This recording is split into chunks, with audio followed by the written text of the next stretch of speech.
Greetings my friends and welcome to Rise of Mordor, an overhaul mod for Attila Total War set during the Third Age of Middle-earth.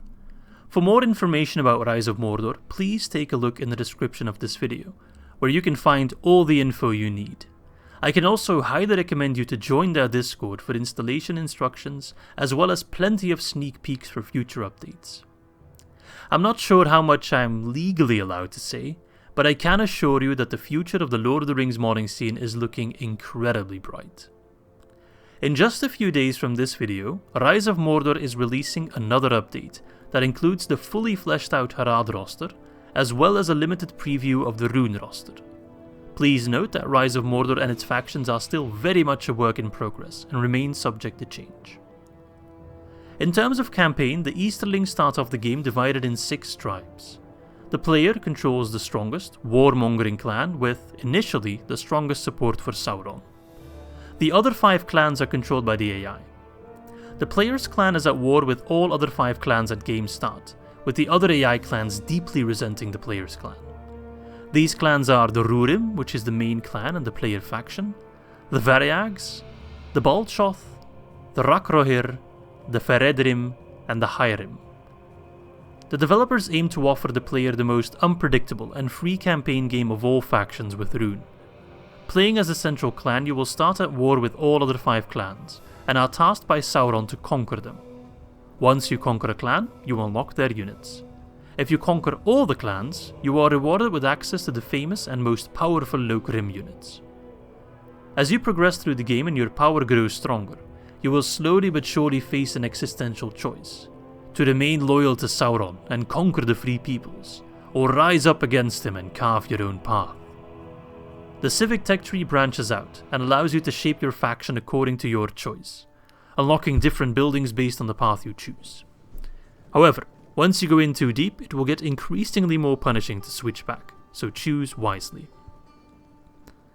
With that small faction overview out of the way, I'd say we take a look at the units that will be added to Rise of Mordor in their next update.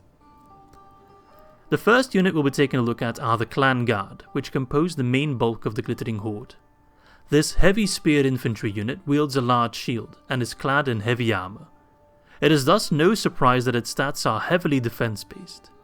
With only 31 melee attack and 27 melee damage, these guys are no heavy hitters.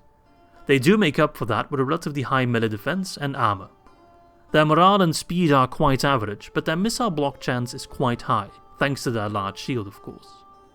In terms of abilities, the Clan Guard can both deploy a square formation and a shield wall, making them an excellent counter to enemy cavalry and archers. These units are relatively cheap and readily available, and whilst they won't do a lot of killing on their own, they can form an excellent anvil for other units to act as a hammer. The second unit we'll be taking a look at are the Lokrim Habibius. These golden boys sacrifice a shield to wield a two-handed halberd, which increases their overall damage to 34 melee attack and 32 melee damage. In exchange, however, their melee defense, armor, and missile block chance are significantly lower than the Clan Guard. In terms of abilities, the Lokrim Habibius can deploy a pike wall to bolster their defense, especially against cavalry charges, as well as deploy phalanx tactics to push their enemies out of position. These units carry the same price tag as the Clan Guard, namely 950 gold, and are best used together with their shield brethren. Whereas the Clan Guard are clearly more defense focused, the Lokrim Habibius are significantly stronger in offensive formations.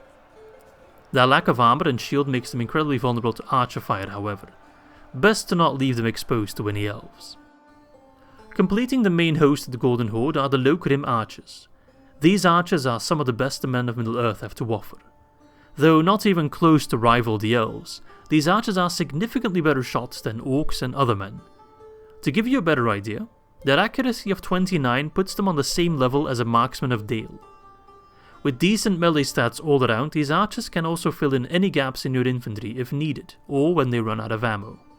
With a price tag of 850, they are also the second cheapest unit in the RHÜN roster, making them a very cost-effective addition to any army. And, in case you are wondering, yes, they can use fire arrows. In terms of skirmishers, RHÜN currently only deploys one javelin unit, the Karndish Sentries. This is the cheapest unit in the RHÜN roster at 700 gold, and they have the stats to match that price tag. Their melee attack is quite low at 24, yet their melee damage is quite high at 38, meaning they won't hit much, but if they hit, they have a decent chance to kill their opponent. Their melee defense is quite good at 44, making them quite hard to hit, but their low armor and average health makes any hits they do take much more impactful. Though of course melee is not the main purpose of this unit. They are a javelin unit first and foremost, making them an excellent unit for taking down high armored shock or pike units. Their accuracy is quite low at 15, but with 8 javelins per person, they're bound to hit something. The next unit I'll be taking a look at are the Variag Warriors, a medium shock infantry unit with a large battle axe. These guys have a very high melee attack at 48 and high melee damage at 39.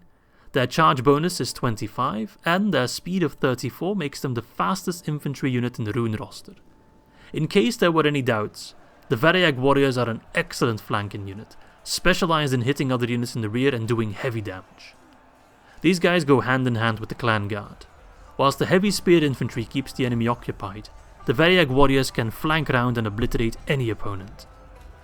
These units are best not used in direct confrontations however, as their melee defense of 31 and their armor of 45 makes them quite a soft target.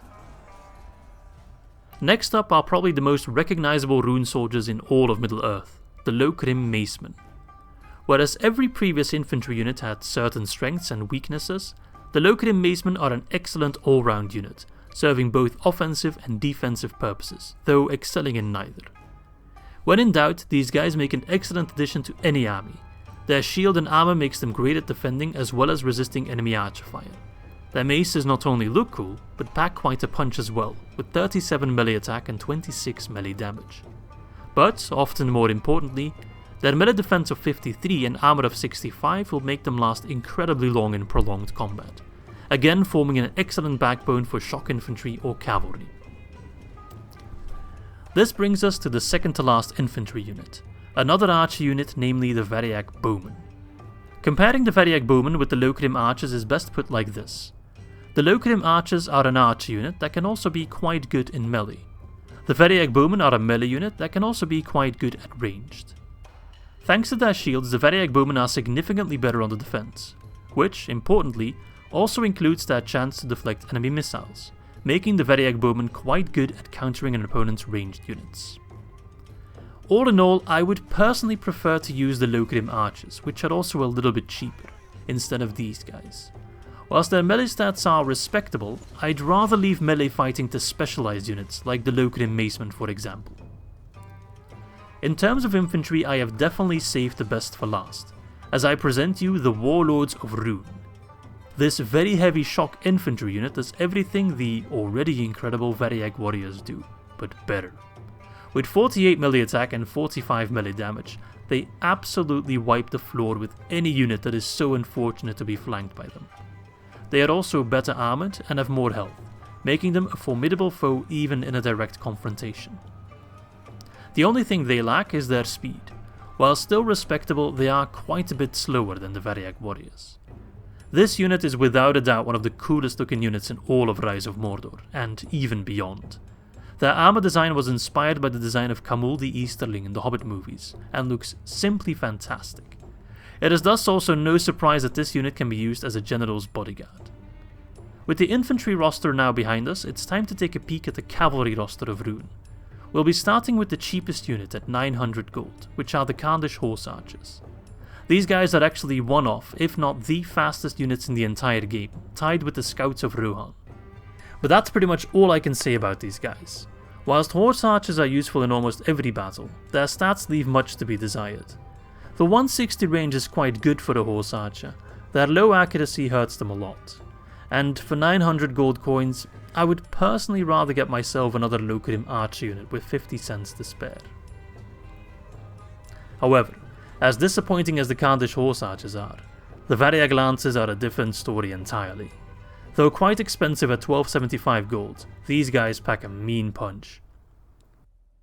With a melee attack of 37 and a charge bonus of 85, they make for an excellent hammer combined with the clan guard or Lokrim Habibius. Their melee defense, armor and health are not excellent by any means, but are more than sufficient to keep them alive for multiple cycle charges. Opting to not use a shield, these lances are quite weak to archer fire and skirmishes. But of course you don't have to worry about that if your horse is faster than your enemy's draw. The penultimate unit we're taking a look at is another bodyguard unit, namely the Bane of the Steppes. Another cavalry unit, though less specialized in charging into the enemy for maximum damage.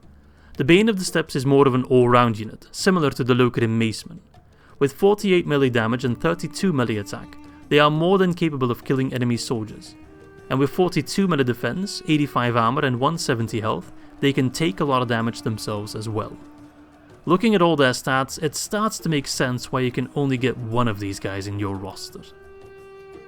And now we come to the last unit of the RHÜN roster, namely the Rainrider Chiefs, currently the only chariot unit in Rise of Mordor. It is hard to talk about this unit without being able to compare it to other units in its sort. As the only chariot unit, it has both the strongest and weakest stats of its type. Thus, I think a video presentation is best to show the true power of these guys.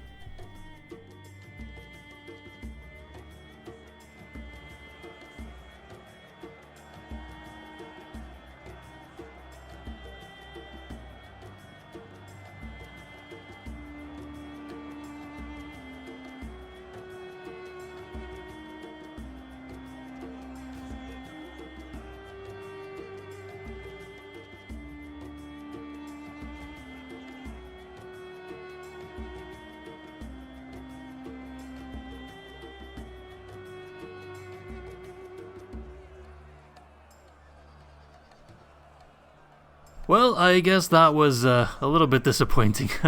Anyway, I hope you all enjoyed this video, even though it was quite a bit different than what you're used to seeing on my channel. I want to give a huge thanks to the Rise of Mordor development team. They're doing an absolutely amazing job, and I'm happy to live through it, let alone participate in it. Seriously, check them out. Special thanks to Eli and Tom for being an absolute pleasure to work with, and special thanks to you for watching this video. It did take quite some effort and time to make, but if you guys enjoy it, be sure to leave a like and a comment, and I might do some more of these previews. Who knows, I might be able to show some stuff that hasn't yet seen the light of day. Anyway, keep your eyes peeled for the big Harad and RHÜN update, and I'll see you all soon on a battlefield somewhere in Middle-earth.